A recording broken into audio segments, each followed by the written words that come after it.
I married Richard, who was my high school classmate. However, once we started living together, I realized that Richard was someone who imposed his own preferences on me. Whenever I complained about it to my best friend, Amy, she would always sympathize with me, which was my only solace. But one day, I saw Richard and Amy walking arm in arm into a hotel. 2 weeks later, Amy invited me to visit her and her husband, Tom. As Tom led the toast, I was about to pour the wine I had brought as my gift when Richard suddenly shouted, "She's pregnant, so give her tea." Pregnant? Since when? Richard quickly put his hand over his mouth with a look of regret. I didn't hear anything about this. How does Richard know? Silence. From his reaction, it was clear that the father of Amy's baby wasn't Tom, but Richard. The thought of what would happen next made me want to laugh. I couldn't wait to hear the excuses they would come up with. I was looking forward to it. They were going to have to clean up the mess they made. My name is Sarah, a 42-year-old housewife. I've been married to Richard, my high school classmate, for 3 years. Back in high school, I only saw Richard as just another classmate. But a few years ago, we met again at a reunion, and seeing how handsome he had become, my heart skipped a beat. Richard seemed interested in me too, as he sat next to me at the after party and actively struck up our conversation. As we were leaving, he asked me, "Would you like to date with marriage in mind?" And I quickly agreed. I had been so focused on work that I had almost given up on getting married, so there was a sense of urgency in me that this was my last chance. After dating for 2 years, we got married. I was filled with excitement at the thought of the happy life we were about to start together. At that time, I had no idea what Richard's true nature was. Once we started living together, I realized Richard was someone with very strong preferences. He had countless rules for daily life. But what made it worse was that he forced these rules on others. For example, here's how it goes. In the morning, before waking him up, I have to open all the curtains in the house. The TV has to be set to his usual news channel.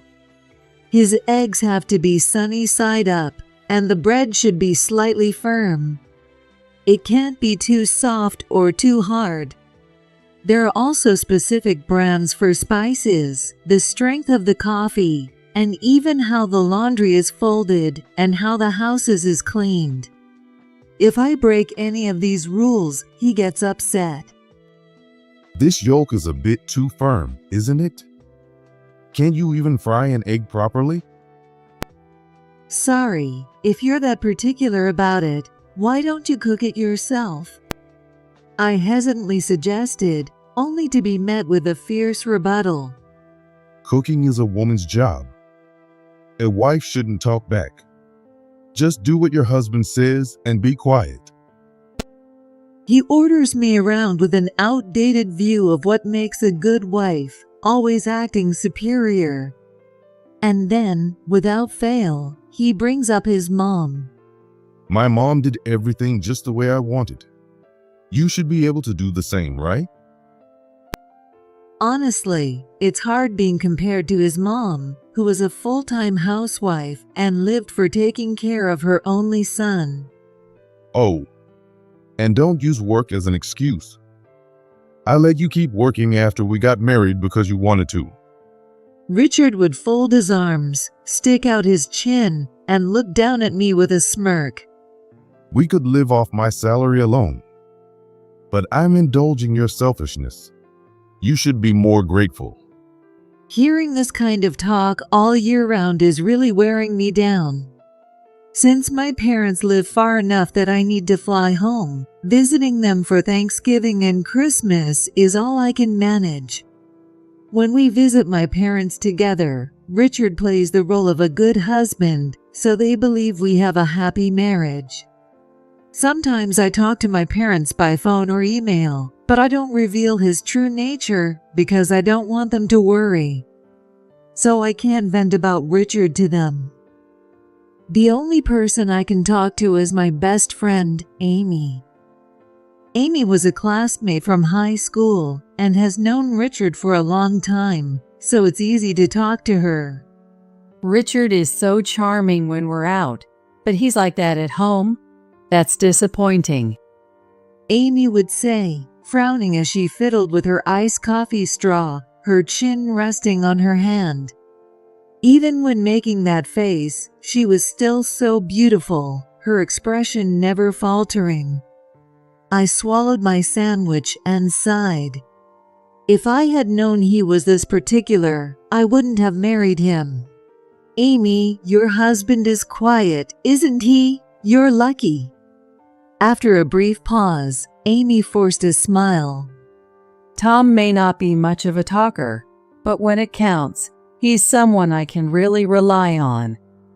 I couldn't help but feel envious of Amy as she proudly bragged about her husband. Richard, on the other hand, is all charm and competence outside the house, but at home, he's a tyrant. My dissatisfaction with him kept growing, but the idea of divorcing just a few years into the marriage felt like giving up too soon, so I hesitated. The thought of divorce wasn't just because of Richard, though. His mom, Emily, is quite a character too. She doted on Richard, her only child, since he was little, and after his dad passed away a few years ago, her overbearing nature seemed to intensify. The apartment where we live is a 2-hour drive from Richard's parents' house. The distance is a relief since it spares us from unannounced visits, but in exchange, Emily calls me almost every other day. Sarah, what's for dinner tonight? Buffalo wings and potato salad. When I answer honestly, she responds with her usual criticism. That cheap chicken won't do. You should be using organic chicken and potato salad. Sarah, you still have no sense of taste, do you? On another day, it's only organic beef will do, or you should be using lobster instead of shrimp, and so on. She's relentless. Richard is a department manager at a major company, isn't he? You should be spending more on food. We can't afford that kind of luxury. Richard controls the finances, and he often tells me to cut back on groceries and household expenses. And I continued. Emily, you're getting money from Richard, right? You know we don't have much left over, don't you? Before I could finish, Emily hung up on me. Even when I complained to Richard about how hard it was to deal with her, he just shrugged it off with a half smile. My mom cares about me too much, so she tends to go overboard. I understand, but... Oh, I know. I'll take her shopping this Sunday. Again? The complaint slipped out before I could stop it. She calls you almost every week. Lately, you've been working late, going on overnight business trips, and working weekends. You're hardly ever home. When I protested, Richard's expression darkened. What do you want me to do? My mom has no one else to rely on, and my work is busy. But it's our 3rd wedding anniversary. I was really looking forward to it. Usually, Richard is overbearing, but on this day, he was sweet enough to bring me flowers and take me to a restaurant with a nice view. As I hung my head, Richard exploded in anger. Stop whining. It's just an anniversary. Of course, I'm going to prioritize my mom over you. When I started to tear up, he clicked his tongue. Don't cry. It's annoying. Cancel the restaurant reservation. His cold words left me utterly disheartened. When I told Amy about it, she was furious. Richard is taking you for granted, Sarah. You were so excited about it too. She sympathized with me as she poked at her salad, noticing how down I was. Yeah. Oh, did you order herbal tea instead of coffee? That's unusual for you. Amy's shoulders twitched slightly. Oh yeah. I just thought it would be nice for a change. Oh, I know. Amy clapped her hands, forcefully changing the subjects. Let's redo your anniversary. What? She smiled and made a suggestion. You know how Tom is good at cooking, right?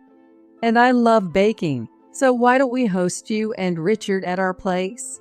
We'll throw a party for your 3rd anniversary.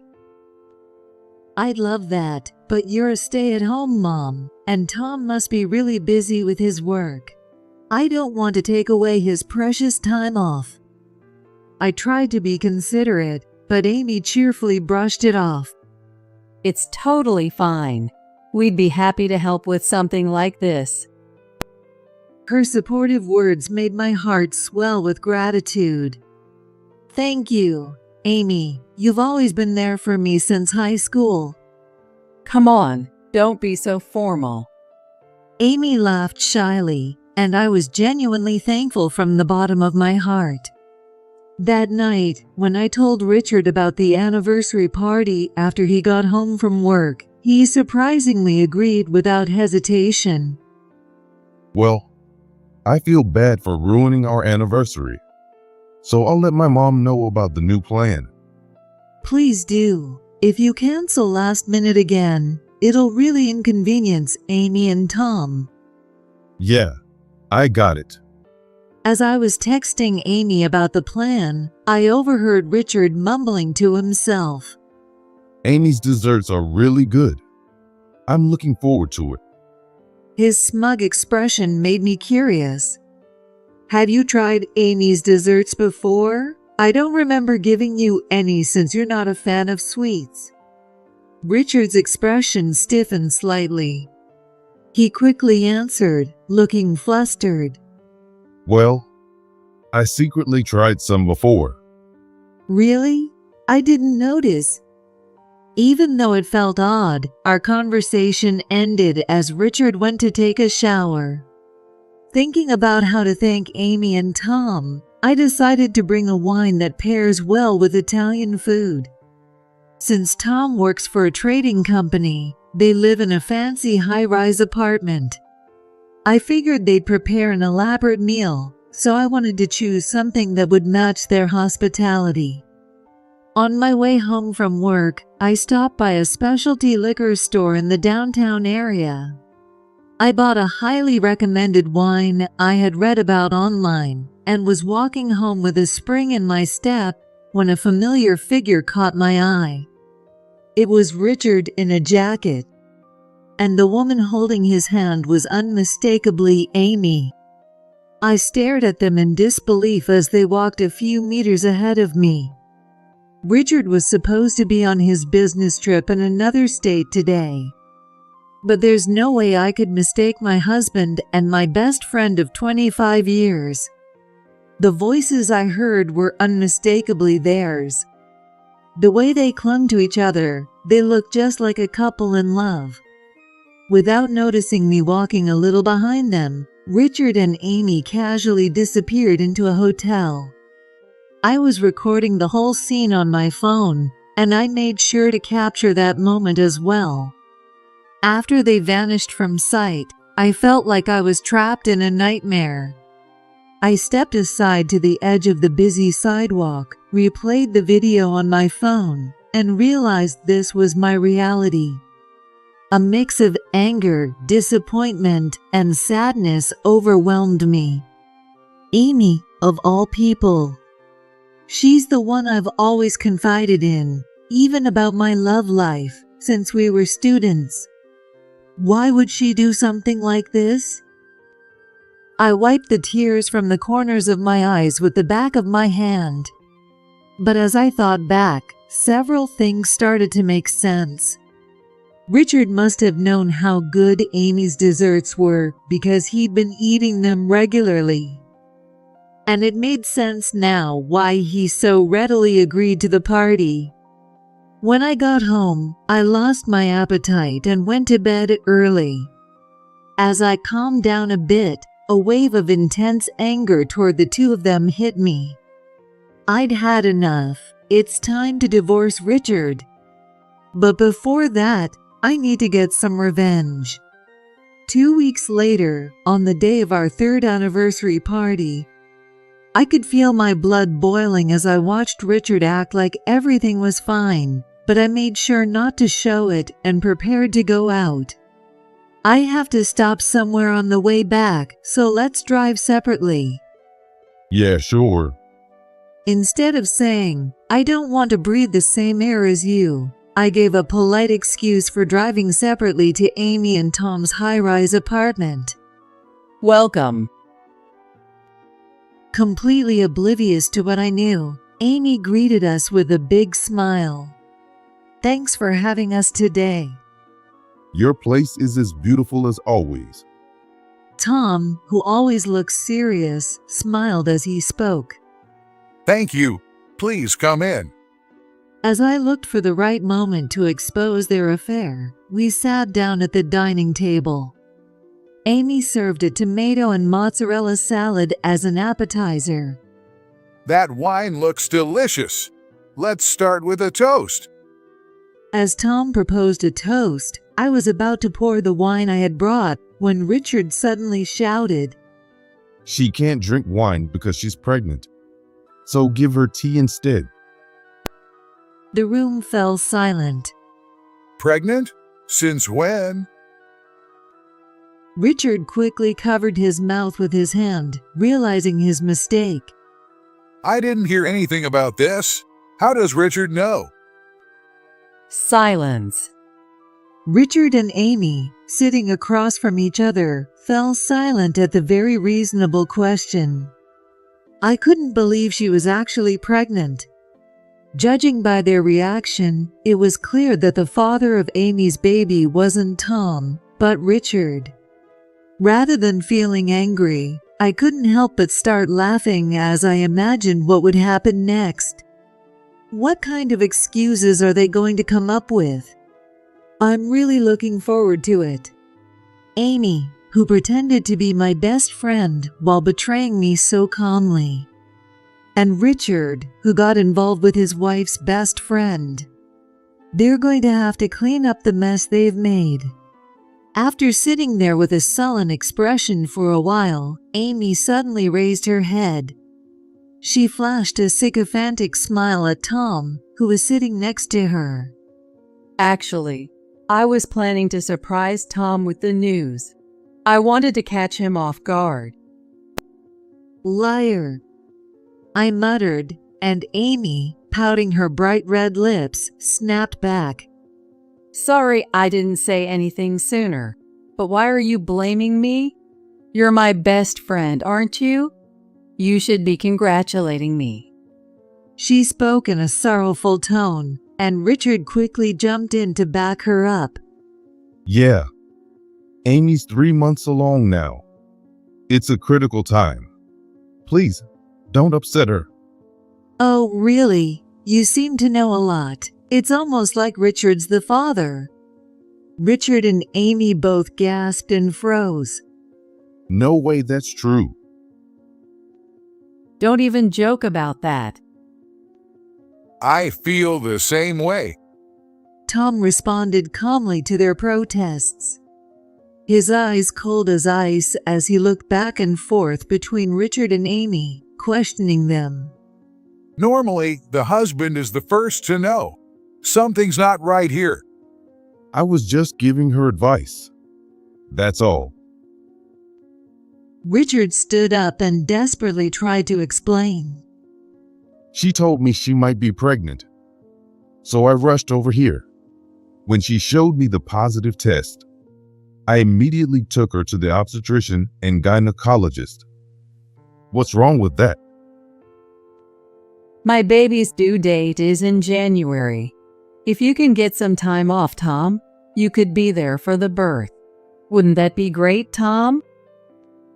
Amy tried to link arms with him, but Tom coldly brushed her off. They didn't seem to realize they were digging themselves deeper and deeper into a hole. Richard, you've been communicating with Amy directly? I don't remember giving you her contact information. Richard froze. Well, it was in the letter, right? The only thing in the letter was the address. You heard it directly from Amy, didn't you? Richard didn't reply. He must have realized that saying anything more would only make things worse. Tom glanced sideways at Amy, giving her a sharp look. I'm not saying you can't talk to other men, but secretly discussing a pregnancy with someone other than your husband, especially your best friend's spouse, is completely inappropriate, don't you think? I told you, it was supposed to be a surprise. Amy snapped, her voice filled with irritation. Can't you trust me at all? You should have more faith in your wife. Oh, come on. This is ridiculous. It's sad that you're doubting us just because we talked about a pregnancy. It was clear that Richard and Amy were desperate to deny their relationship. Sighing, I pulled out the photos and the video I'd taken on my phone and thrust them at the two of them. I saw you two together 2 weeks ago. Maybe Richard was just accompanying Amy because she's in the early stages of pregnancy, but the fact remains that you two spent the night at a hotel together, doesn't it? They clearly hadn't expected me to have seen them. Richard and Amy froze in shock. As they stood there in stunned silence, I continued. I hired a private investigator, and in just 2 weeks, I gathered a mountain of evidence. It's quite something to see two people in their 40s openly hugging and kissing like teenagers, isn't it? Tom was speechless as he looked at the photos of the two of them together. After a long silence, he managed to speak, his voice trembling. Ever since we got married, Amy started spending more nights away from home, saying she was meeting friends, shopping with her mom, or staying at her parents' house. I was getting suspicious. Beside the bewildered Tom, Amy wore a sulky expression. But I always let her go without complaint. I thought she was just lonely because I had to work late and travel for business so often. I see. I knew Amy married me for my title, but I never said a word when she decided to be a stay-at-home wife. I nodded at Tom's words. Richard also used his busy work schedule as an excuse. He'd come home late every night and often be out on weekends. I never imagined he was cheating on me with Amy. I glared at Richard, anger seething within me, but he looked away, avoiding my gaze. So, what kind of excuse do you have now? Are you still going to deny everything? At that moment, Amy finally spoke, her tone brazen. What can I say? I just prefer Richard over Tom. Amy curled her lips into a smirk and shamelessly said, The truth is, I've always had my eye on Richard. But when I missed the reunion, you ended up with him instead. It made me so mad. She glared back at me. So, after you two got back from your honeymoon, I made a move on Richard when the three of us went out for drinks. He was quick to take the bait, and I was thrilled. I widened my eyes in shock.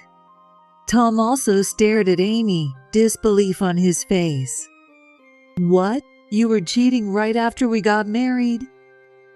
You married me while you were already having an affair with Richard? Yep, that's right. Amy admitted it without hesitation. Sure, Tom, you make good money working for a multinational company. But Richard is better looking and has a better physique, right? And honestly, you're boring. She laughed as she belittled Tom. Oh well, too bad. If I had raised the baby as yours, we would have had plenty of money. I was hoping to get the baby into an elite kindergarten and then try for a good private elementary school. But let me tell you, this baby isn't yours. It's Richard's, timing-wise. She said it brazenly, then turned her gaze back to me. And you know what, Sarah? It's your fault. What? If you had kept a tighter hold on Richard, he wouldn't have cheated on you. He turned to me because you weren't attractive enough for him. She pointed her finger at me and began spewing this unbelievable logic. Instead of bad-mouthing Richard and your mother-in-law, you should have worked harder to be more lovable. Yeah, it's your fault for getting cheated on. We didn't do anything wrong. Richard and Amy were now completely defiant, and Tom and I could only stare at them in disbelief. To think that the ones who cheated would have the audacity to scold us. I was so stunned that I actually started laughing. As I laughed, Richard, Amy, and Tom looked at me suspiciously. When I finally stopped, I wiped the tears from my eyes. I see. I understand exactly how you two think now. I pulled out another set of photos from my bag and laid them on the table. So, according to you, this wasn't Amy's fault either, just Richard's. Richard glanced at the photos and was left speechless. And no wonder. They were selfies of a naked Amy clinging to another man in bed. Amy's face went pale, and she started trembling. How did you? Where did you get these? You see, I was in charge of organizing our high school reunion.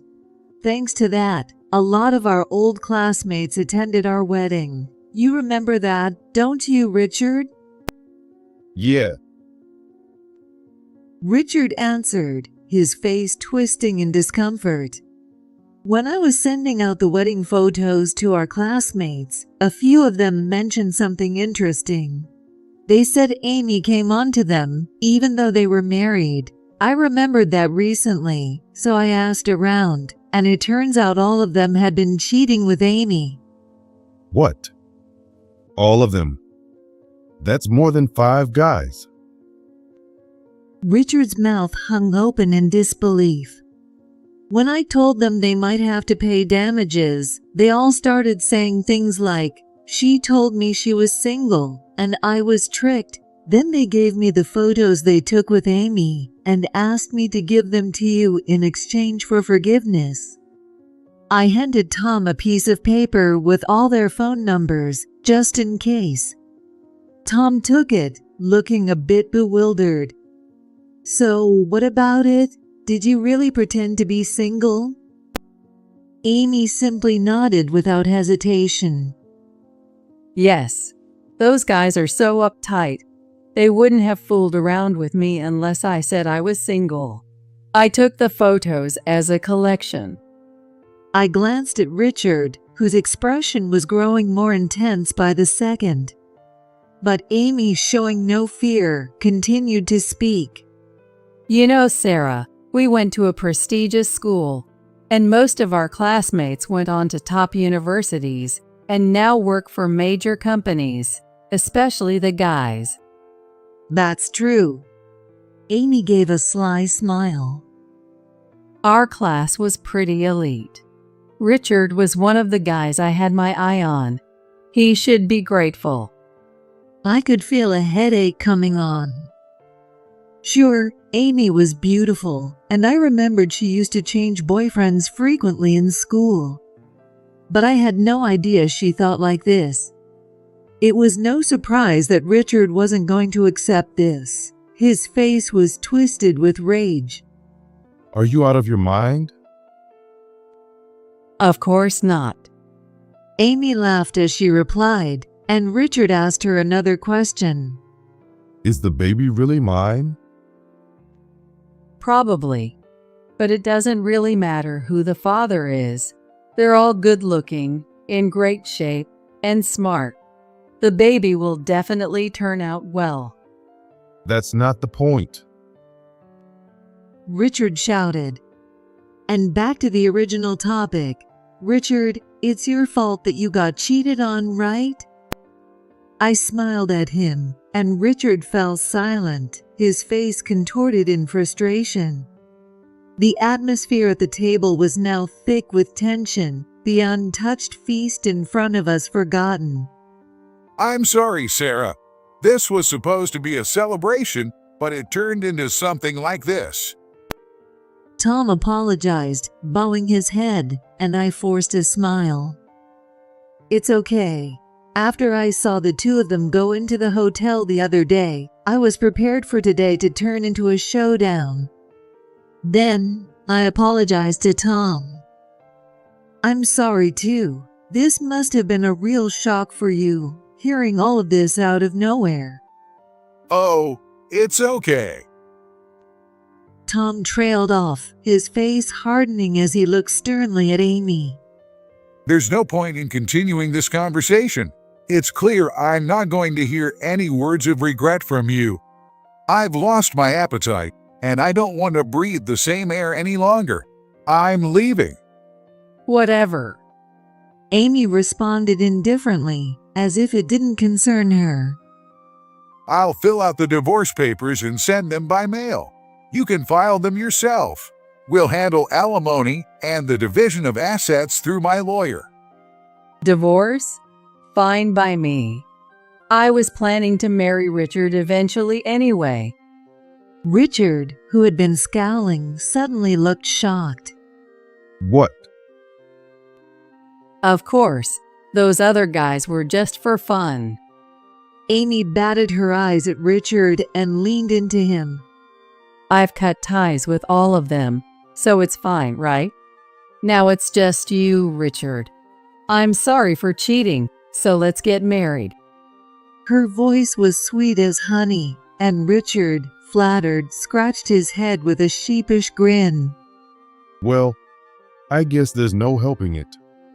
You really love me that much? You're the only one I'm serious about, Richard. That's why I made a move on you, even though you were married to Sarah. As the two started flirting right in front of Tom and me, I felt like throwing my hands up in surrender. Tom, with a sour expression, pulled out a suitcase and started packing his clothes. Fine by me. You can have him. I stood up, grabbing my bag, and spoke cheerfully to Richard and Amy. Pretty harsh words for a husband of 3 years. Poor Richard. See? Sarah is cold-hearted like that. They clung to each other, shaking their heads in mock sorrow, and I continued. More than Richard, I'm relieved to be free of that troublesome Emily. Amy's face tightened for a moment, but she quickly responded with confidence. Dealing with a mother-in-law is just part of being married. Complaining about it is just Sarah being selfish. Richard nodded enthusiastically at her words. Exactly. You're spot on, Amy. Well said. Have you fallen for me all over again? Amy beamed, and Richard smiled back happily. Yeah. Sarah used to complain just because I gave part of my salary to my mom every month. It's important to have an understanding wife. Amy's eyes widened in shock as she stared at Richard. Wait a minute. You're giving money to your mom? Yeah, that's right. Richard responded nonchalantly. It's a child's duty to repay the debt of being raised. Well, yeah. On bonus months or something? I give her $3,000 on bonus months and half my salary on the other months. Amy jumped out of her chair, almost screaming. Half your monthly salary. How have you even been managing to live? We've been living off Sarah's salary. I let her work, so it's only fair, right? Richard explained casually. Mom spent all of Dad's inheritance on international trips, but she always wants to look her best. So I give her money to buy clothes and bags. Richard said this with an innocent smile, but Amy turned pale. So your mom has no savings, and that means there's no money for her to go into a facility or for her funeral. Richard frowned in annoyance. I'll cover the funeral expenses. I'm planning to get the best package. And as for putting my dear mom in a facility, no way. It's the wife's job to take care of her until the end. Amy held her head in her hands, then turned to me, snapping. Sarah, you didn't tell me any of this. Well, it's about money, so it was hard to bring up. That, and the fact that Richard is a total mama's boy. Amy shrieked, her eyes wild. I calmly replied, "Oh, I didn't mention that. I guess there were just too many complaints to go through them all." It was true, but Amy seemed to think I deliberately kept it from her. So you never really trusted me, huh? Fine, Richard, let's break up. Yeah. Wait, what? Richard looked confused. You're a department manager at a big company, but if you're giving your salary to your mom, there's nothing left for me. I'm not sticking around to be poor. Then why don't you just work to make up the difference, Amy? So that's it. You are only with me for the money? Richard's temple throbbed with anger. You lying woman. None of you ever planned to take care of my mom. I've done more than enough for you and Emily, I said coldly to the fuming Richard. If your mom is that important to you, then take care of her yourself. Caregiving is the wife's job. That's what marriage is for. Richard's anger was obvious, and I felt a deep sense of disappointment. Even if he hadn't cheated, we never would have understood each other. At that moment, as Tom was packing his things, he suddenly remembered something and said to Amy, Oh, and when we get divorced, you'll be paying back the loan in addition to the alimony. Amy looked puzzled. Loan? What loan? Did you forget? You used my card without permission, $200,000. Amy thought for a moment, then gasped and covered her mouth with her hand. She really had forgotten. But we're going to split the marital assets, right? If I get this apartment, or if Tom gives me an equivalent amount of money, we can call it even. What are you talking about? I bought this place before we got married, so it's not yours. Tom's words made Amy's face go pale. Her previous confidence seemed to stem from the assumption that she would get a share of the assets. And just so you know, the 2 luxury cars are mine too. The only thing you'll have left is the compact car. Amy's eyes widened and she began to tremble. No, that's not fair. I'm a housewife. How am I supposed to pay alimony to Sarah too? Why don't you go cry to your parents? It'll be tough with the baby on the way, but that's not my problem. Tom shifted his gaze from the collapsed Amy to Richard and added a final warning. I'll be coming after you for alimony as well, Richard. Yeah, I get it. Tom left the room ahead of us. He said he would be staying at a hotel until the divorce was finalized. I also packed my things and left the apartment with Richard. When we reached the parking lot, we got into our separate cars and drove home. I signed the divorce papers, left them on the dining table, packed my clothes and other belongings into a suitcase, and left the houses. Until Richard and I decided who would keep the house, I planned to stay in a weekly rental apartment I had already arranged. Luckily, Richard agreed to the divorce without much resistance. He even paid the $20,000 alimony in a lump sum using borrowed money, so we were able to part ways cleanly.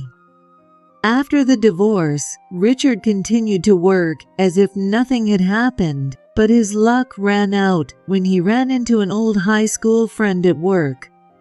After he drunkenly admitted that his affair with Amy was the cause of the divorce, the story quickly spread throughout his company. Richard, who was leading a major project that had been in the works for years, couldn't just quit his job. Now, he has to endure the cold stares of his boss and colleagues every day. When he confessed the reason for the divorce to his mom, Emily, their relationship soured. Emily, always concerned with appearances, felt ashamed of her son for having an affair with his wife's best friend. I heard that Richard told a mutual friend of ours that he felt lonely and rejected when his parents turned him away coldly whenever he tried to visit. But Amy was an even bigger problem than Richard. She kept coming up with excuses to delay paying the $20,000 in alimony. It was only after I threatened to sue that she finally responded. We're best friends, right? Can't you lower the amount? I'm about to have a baby. I was beyond exasperated, but I persisted and convinced her through my lawyer. 6 months later, she finally paid the full amount in one lump sum to my bank account. After being kicked out of the high-rise apartment by Tom, Amy went crying to her wealthy parents, who ended up paying the alimony to me and the debt to Tom.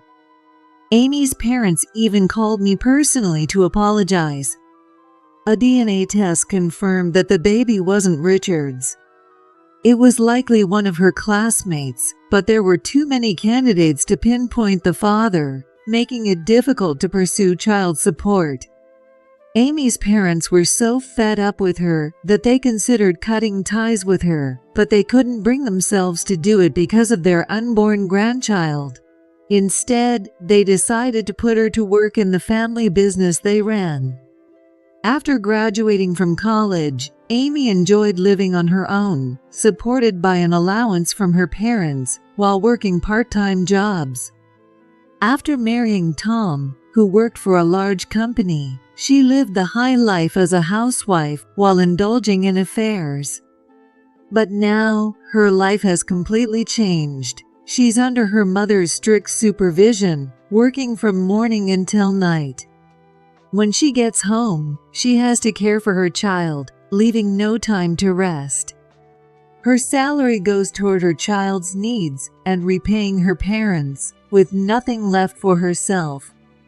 Sarah, I was wrong.